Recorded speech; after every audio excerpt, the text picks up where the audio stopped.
السلام علیکم دوستو، میں ہوں آپ کا ہوسٹ محمد رامش اور آپ دیکھ رہے ہیں ہمارا یوٹیوب چینل۔ جو دوست ہمارے چینل پر نئے آئے ہیں ان سے گزارش ہے کہ ہمارے چینل کو سبسکرائب کریں، ویڈیو اچھی لگے تو لائک کریں۔ اضافی گندم کی فروخت کی اجازت لینے میں تاخیر، بحران کا خدشہ۔ کئی دنوں سے محکمہ نے وزیر اعلیٰ اور چیف سیکرٹری کو اسپیشل نوٹ تاحال ارسال نہیں کیا۔ اوپن مارکیٹ میں نجی گندم کی دستیابی 4% سے بھی کم۔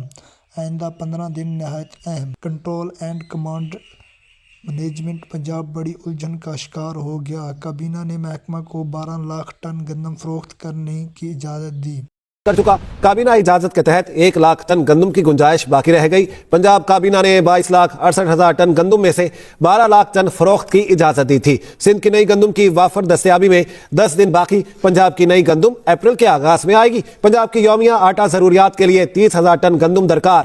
فلاور ملز کو سرکاری گندم مزید 12 دن درکار۔ پنجاب کی اوپن مارکیٹ میں نجی گندم کی دستیابی 4% باقی رہ گئی۔ نجی گندم کے تمام سٹاک فروخت ہو گئے۔ اہم خبر ہے، آپ کو اپڈیٹ کریں گے اس بارے میں۔ محکمہ خوراک پنجاب بڑی الجھن کا شکار نظر آتا ہے۔ محکمہ خوراک 11 لاکھ ٹن گندم فروخت کر چکا۔ کابینہ اجازت کے تحت 1 لاکھ ٹن گندم کی گنجائش باقی رہ گئی ہے۔ پنجاب کابینہ نے 22,68,000 ٹن گندم میں سے 12 لاکھ ٹن فروخت کی اجازت دی تھی۔ رضوان آصف ہمارے ساتھ ہیں، ان سے مزید جان لیتے ہیں۔ جی رضوان، بتائیے گا اس بارے میں۔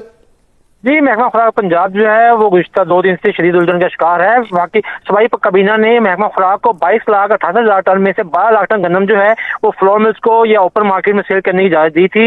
آج کے دن تک محکمہ خوراک تقریباً 11 لاکھ ٹن کے لگ بھگ گندم جو ہے فروخت کر چکا ہے۔ اس کے بعد اس کے پاس 1 لاکھ ٹن کا کشن باقی رہ گیا ہے۔ لیکن دوسری جانب پنجاب میں صورتحال یہ ہے کہ پنجاب میں گندم کی نئی فصل جو ہے وہ اپریل میں آنے والی ہے، اور اس سے پہلے جو ہے سندھ کی نئی فصل پنجاب میں آنے کی توقع اگلے 10 سے 12 دن بعد کی جا رہی ہے۔ لہٰذا آئندہ 10 سے 12 دن کے دوران پنجاب کی فلور ملز کو آٹے کی یومیہ سپلائی کے لیے تقریباً روزانہ 30,000 ٹن گندم درکار ہے، جو کہ محکمہ خوراک ہی پوری کر سکتا ہے۔ اس حوالے سے محکمہ خوراک پنجاب نے مزید اجازت لینے کے لیے پنجاب کابینہ کو خط ارسال کرنے کا فیصلہ